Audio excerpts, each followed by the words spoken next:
ध्यान देंगे। कल तक हम लोगों ने क्या सीखा कि धातुएं जब वायु के साथ अभिक्रिया करती है तो क्या होती है, वियोजित हो जाती है। और धातुएं जब ऑक्सीजन के साथ अभिक्रिया करती है तो धातु ऑक्साइड बनाती है। लेकिन आज हमें दिखना है कि धातुएं जब जल के साथ अभिक्रिया करती है तो क्या होती है, यानी धातु जल के साथ अभिक्रिया करता है तो क्या होता है ना। तो धातुएं जब जल के साथ अभिक्रिया करती है तो मैंने यहाँ पे लिखा है धातु प्लस जल, यानी धातु और जल जब क्या करते हैं, आपस में अभिक्रिया करते हैं तो बनता है धातु ऑक्साइड प्लस हाइड्रोजन या हाइड्रोजन गैस भी आप बोल सकते हैं ना।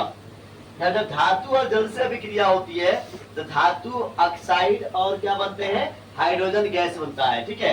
लेकिन जब धातु ऑक्साइड जल के साथ अभिक्रिया कर लेते हैं, धातु ऑक्साइड कैसे बनता है, जब धातु ऑक्सीजन के साथ अभिक्रिया करता है तो धातु ऑक्साइड बनता है। लेकिन जब धातु ऑक्साइड भी जल के साथ क्या करे, अभिक्रिया करें, तब धातु हाइड्रोक्साइड बनता है, ठीक है। अब बात यहाँ तक आती है कि क्या सभी धातुएं जल के साथ अभिक्रिया करती है, तो नहीं, सभी धातुएं जल के साथ अभिक्रिया नहीं करती है। जैसे हमने आपको दिखाया है, यहाँ पे देखो पोटेशियम और सोडियम ठंडे जल के साथ अभिक्रिया कर लेती है, तेजी से अभिक्रिया कर लेती है, बहुत तेजी से अभिक्रिया करती है।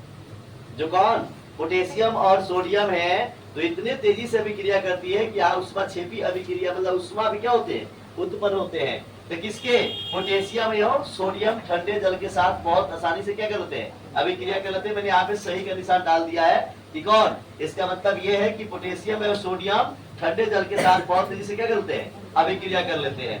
दूसरा है कैल्शियम, जो है जल के साथ अभिक्रिया करती है, थोड़ी धीमी प्रक्रिया से करती है, अभिक्रिया करती है लेकिन तेज अभिक्रिया में नहीं होती है। तेज अभिक्रिया किसकी होती है, पोटेशियम और किसका, सोडियम का। ये बहुत तेजी से ठंडे जल के साथ क्या कर लेते हैं, अभिक्रिया कर लेते हैं। लेकिन मैग्नीशियम शीतल जल के साथ अभिक्रिया नहीं करती है, लेकिन क्या है, गर्म जल के साथ वो अभिक्रिया कर लेता है। गर्म जल के साथ जब अभिक्रिया करता है तो मैग्नीशियम ऑक्साइड और क्या बनाता है, हाइड्रोजन गैस बनाता है। क्या बनाता है, ध्यान रखेंगे।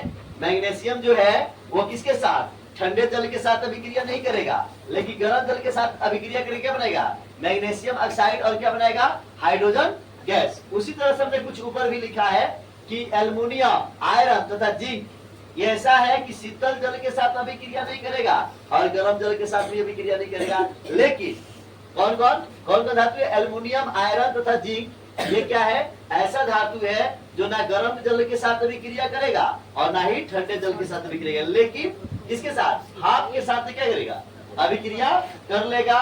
और अभिक्रिया करके क्या करा देगा, धातु ऑक्साइड और क्या बनाएगा, हाइड्रोजन गैस। लेकिन अब कुछ ऐसे धातुएं भी है जो उसे, आप देखिए क्या है कि सभी धातुएं जो है जल के साथ अभिक्रिया नहीं करती है, लेकिन कौन कौन सी ऐसी धातुएं हैं जो बिल्कुल जल के साथ उसे कोई फर्क पड़ने वाला नहीं है। उसे जितना भी जल दो, जितना भी उसकी प्रक्रिया करो, कोई फर्क पड़ने वाला नहीं हो। गर्म जल में दो या किस में दो, ठंडा जल में। तो वो कौन कौन से हैं, लेड, कॉपर, सिल्वर, सिल्वर 2 बार लिखा गया है ना। तो सिल्वर तथा क्या है, गोल्ड जैसी धातुएं जल के साथ बिल्कुल अभिक्रिया करती ही नहीं है। तो आज हमारा जो टॉपिक था कि धातुएं जब जल के साथ अभिक्रिया करती है तो क्या बनता है, तो धातुएं जल के साथ जब अभिक्रिया करती है तो धातु ऑक्साइड और क्या बनता है, हाइड्रोजन गैस बनता है। लेकिन जब धातु ऑक्साइड जल के साथ अभिक्रिया करते हैं तो क्या बनता है, धातु हाइड्रोक्साइड बनता है। क्या बनता है, धातु हाइड्रोक्साइड। ये भी प्रश्न था कि सभी धातुएं जल के साथ अभिक्रिया करते हैं कि नहीं करते हैं, तो आपने देखा कि सभी धातुएं जल के साथ अभिक्रिया नहीं करते हैं। वो कौन सी धातुएं हैं, लेड, कॉपर, सिल्वर और गोल्ड ऐसी धातुएं हैं जो बिल्कुल जल के साथ अभिक्रिया करते ही नहीं है। ठीक है, थैंक यू।